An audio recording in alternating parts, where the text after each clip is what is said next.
What helps you overcome challenges in life? Pray, pray, pray. I ask God, help me through this. This is difficult for me.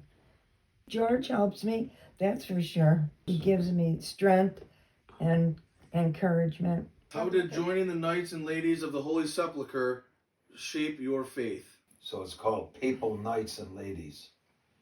So we were sanctioned by the Pope. It goes back to the Crusades, 1100. Did you see the Pope? Yes, they carried him way up in they call it Sadia. Sadia is the chair that all the guys hold. And they bring him in on the chair, and he's blessing everybody. To 20,000 people there. We were in this third row. We were invited to go to it. You reach a certain level.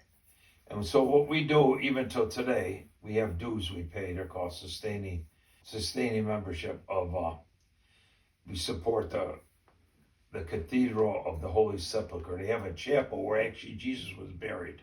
Emperor Constantine in 630 AD, he built a big church on top of it. Yeah, I heard that you can go to Mass in the tomb where Jesus was laid to You heard rest. that at Mass. We support that because there's not a lot of Catholics in the Holy Land. There's Muslims and Jews. I became involved with the retreat movement, became the chairman. When Henry Ballin was Retreats International, I had to pick up the Jean Jadot, the ambassador from the Holy Father, came to the airport. I picked him up. I borrowed a limousine from Amagon, Dan Amagon, who was the grandfather to Anthony Amagon. He was my friend. So how it shaped how I thought about things. And I was exposed to people around the world that were in the retreat movement and how it affected their lives. I met Nellie Gray, who did the first walk on Washington for abortion rights on January 23rd. I brought her into Buffalo. I met her. We entertained her, took her out to dinner. Nellie Gray, wonderful woman, very forceful.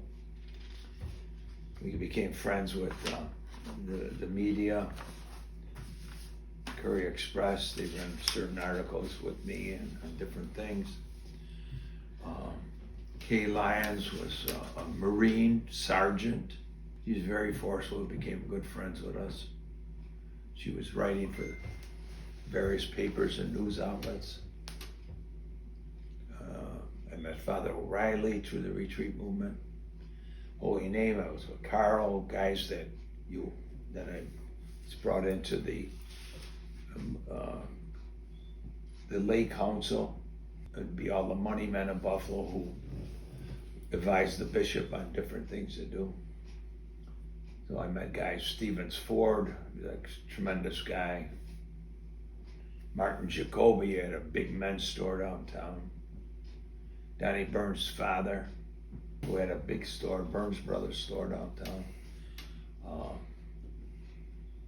The president of the bank, Buffalo Savings Bank, he became a good friend, he and his wife. President M&T, he invited me for lunch in his private dining room upstairs on top of M&T Pod. What was this retreat called?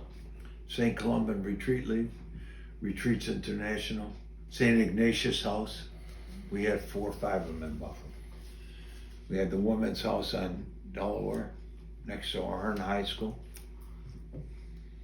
We had in Peffard where we went to see the monks, there too. We had them all over the place. What was your favorite church ministry and why? My favorite was bringing Holy Communion to the sick. Somebody that couldn't make it to church. Maybe they weren't even sick. They just couldn't make it to church. They were in a wheelchair or they didn't have a ride or whatever. No, that was my first. But of course I had other ministries. I had the one of when people died, they called the church and they said somebody in their family and they would like a mass and maybe a lunch or something after to family gather after church if they could gather. Yeah, and I also had the Altar Society I was active in. something I did with the ladies. We were very attentive to taking care of the altar garments and altar cloth. And I was a Eucharistic minister, and that part of that was bringing Holy Communion to the homebound. Oh, and I also did the choir. I just loved it. We practiced on Wednesday. Oh, we sang evening mass. You know, it was Christmas or Easter or something. They had late masses for people that couldn't make the 9 and the 10, and then they'd have a mass later. But it was a ministry, the choir, and we had get-togethers, and your father would invite them. He more than once he'd invite the whole choir for a brunch. When you were with Andy Pacenti, Neighbors Foundation, the pantry, Yes, food yes. pantry, and you responded to your friend with all the kids, the 5 kids. She was in great need of food. Unbelievable that there'd be a mother with the 5 boys and no food. So she called the rectory and they sent her over. They called me, and then I met her in the pantry at the basement of the old church. Linda, I remember her name was Linda, and I remember she did get on her feet after a while, but it was several times that we met, and I even, talk with Dad about it, and we would give her, $50, $100. I wouldn't say it was from my pocket. I would be saying it's from St. Stephen's, the community. I got home from work. She said, "We gotta go and pick up some food." This woman has 5 children. I don't think there were 5 boys, but there were 5 children, and they have no food. So I had to go rip out some children that were upstairs, including Teresa, including Joan, including Susan, including Annette, and including Jim, and say, "Look, guys, we gotta go. The people need some food." "Oh, Dad, I got homework to do. Oh, Dad, I got this. Oh, I got to, I'm expecting a call. I got to have this project done." I said, "Never mind. Get in the car. We have a station wagon. We're bringing the food over." So we went, your mother loaded up all this food, bushels of food. So we go to East River Road near where Carmela lives right now. And all the kids were waiting at the door like that with the mother. They come running out. I popped the trunk, and then our kids started shoveling pushing the baskets out and stuff your mother had packed for them. And these kids came out. They were saying, "Mom, look, we got Cheerios. Mom, we got milk." Our kids, from complaining, were in shock. They were in complete shock. They didn't say one word. We got home. No, I hear about homework or nothing. I hear nothing. When they went upstairs, it was a quiet procession. Never heard from them the rest of the night. To realize that kids, there's 5 kids there, there's 5 kids here. These 5 kids have plenty of food to eat, and they're worried about their homework or whatever, and these kids are worried about eating. Sister Charlene had poor people that lived in the projects. And so these kids would get, I'd go for the candy, rosemary candy, and I'd get all kinds of candy for Easter. So while they had their baskets filled and these big chocolate things, I said, "Well, you gotta give something away to kids that don't have any." And they were very reluctant. They had to pick something. And it had to be big. It had to be a sacrifice. They come to the door and they get that. And then one time it was Patrick Fenton. They had no Easter. So these kids gave up the big bunnies for those kids. What has kept your marriage so strong after 68 years? Because we love each other. It's genuine love and attraction to each other. We listen, we work together, we enjoy being together. And our children, the love for our children, What were some of the happiest times of your marriage? The pregnancy, being pregnant and expecting our baby, our first baby, second baby, third baby, fourth baby, fifth, sixth, seven, eight. Beautiful. Those were happy times hearing from the doctor, "You're pregnant." We love our babies. And the delivery, of course, when our babies came to us and we brought our babies home. So many happy times followed, of course, with the baptism and the birthdays. What advice would you give to younger couples who are just starting out? Understanding and forgiveness and love. Keep it going.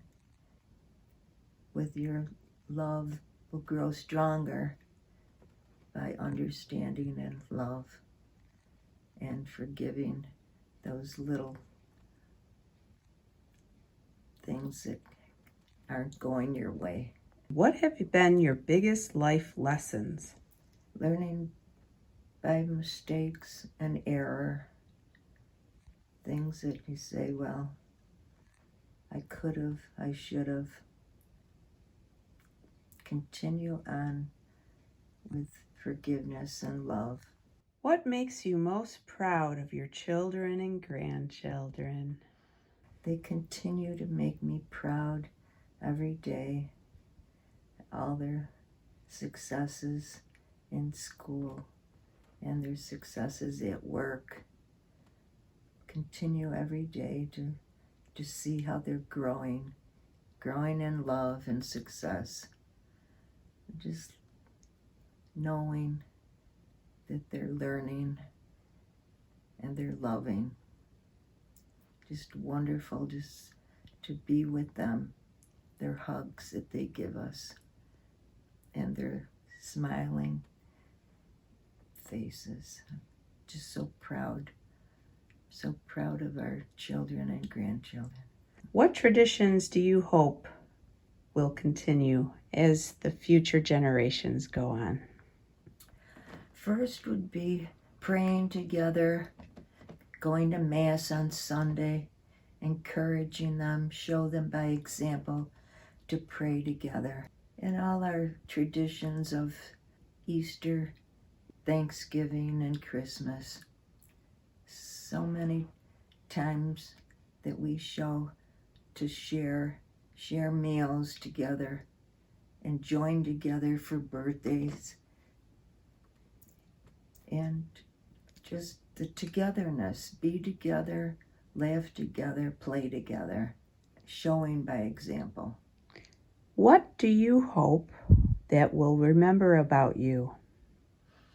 Oh my goodness. I don't know. Me being me. They're going to remember me by what I've tried to set as an example. They're going to remember me by family, including them in family. And they're going to remember me by always smiling and laughing and maybe by the way I dress, the way I say certain words. God only knows. They're going to remember me by. Is there anything at your point in your life that you still hope to do?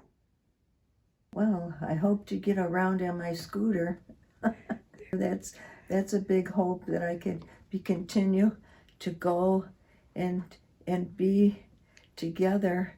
I'm hoping to get outside and smell the flowers. If you could relive one day, which day would you choose to relive and why? I love to go back on the altar and be 17, 18. I forget my age when I was on the altar with George, I'd like to be there exchanging vows. I would love to be on my wedding day at Holy Angel and saying I do. You're standing in front of yourself as a child. Little Penny, young Penny. Here's some advice for you. What would you tell young Penny? Be prayerful and ask, because God says, ask and you shall receive. So be ready. Be ready to receive all those beautiful things that you ask for, because God is with you along the way. No greater love is there than this, that a man would give up his life for his fellow man. Then if you're giving up time, aren't you not giving away part of your life? Are you not giving your life for someone else, in part to someone else, and the next person in part to someone else? And the more charitable and kind you are, the more to the next person. So you're giving your life for your fellow man. What charitable work are you most proud of? Bringing the Eucharist to the homebound. I still have my list. I never threw it out. I have the list of ladies and gentlemen that I brought Holy Communion in their home because they couldn't make it to church. Yeah, I enjoyed that. Your mother got a call not too long ago, a few years back, but not too long ago, from the rectory. And they said, Penny, would you bring communion to one of your neighbors? Father Paul is not here. And the people said she's not doing well and she wanted to get communion. The husband called. And so your mother said yes. She went up and got the communion and brought it down. It was this house on the corner. So the husband met her at the door and brought her into the house, woman's room, and she didn't have much more to live. Your mother's first intonation was, oh, you remember my wife, our neighbors, oh yeah. And your mother, and the woman's hair was gray, and she was got stroke. So how beautiful your hair you have. And her eyes are sparkling, your mother told her. And the woman smiled. The husband was in the doorway watching this going. So she gives her communion, prays with the woman, and goes. On the way out, she passes the husband sees her out, and he's crying. And he says, I want to thank you because through the 8-10 months that she's been sick and dying of cancer, that was the first time she ever smiled. She died that night. Wow. Oh, bringing Jesus and the bread of life. That's what I'm most proud of. Every act of kindness takes time. Whether you let the guy in the line when he's trying to get out of a driveway on a busy street, it took 30 seconds, 10 seconds. It took time. Every act of kindness takes time. God is love. And he who abides in love abides in God, and God in him. And you're an instrument of God's will. To love another person is to see the face of God. So when you exhibit kindness, charity, compassion, whatever you do for another person, you're doing it out of love.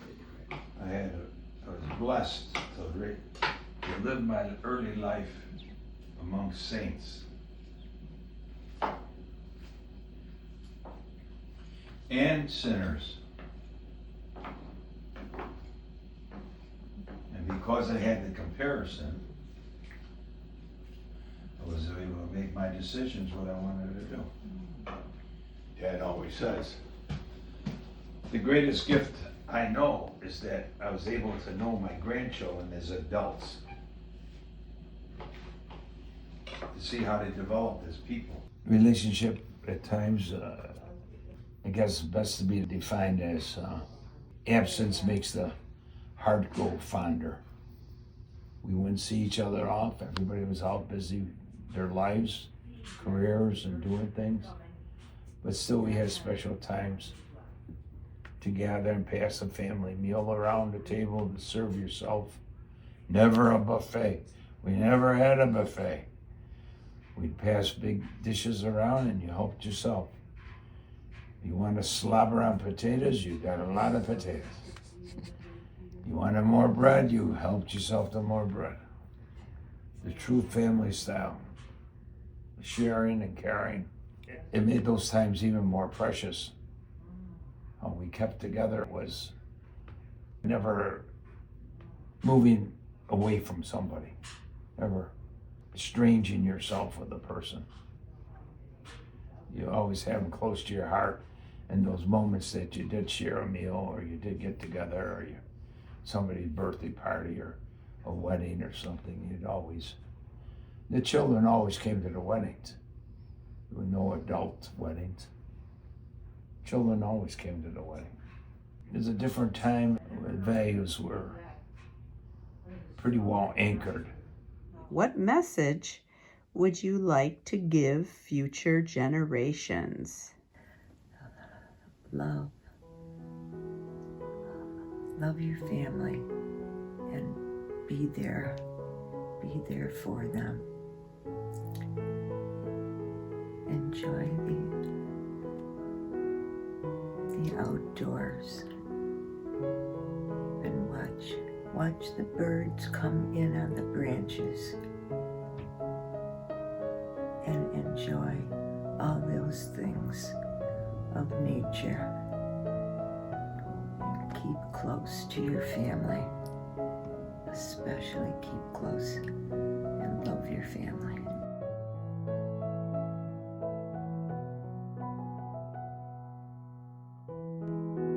To our family, children, grandchildren, and those who will come along after us, this is your inheritance. These are the voices and the stories of those who came before you. In them, you will find not only where you come from, but who you are called to be. May this serve as a reminder that family is a precious gift, that love is a choice made every day, and that a life rooted in faith leaves a legacy that endures far beyond our time here on earth. I hope you enjoyed this video. It was purposely filmed as authentic and raw as possible. I want to thank my siblings for helping with this video by developing the questions and asking them, as well as my brother-in-law Ken for the video editing, and our dear friend Robin Austin for the written transcript of these stories. May God bless you, and may God continue to bless this family, just as He has so faithfully done through the lives of Mom and Dad.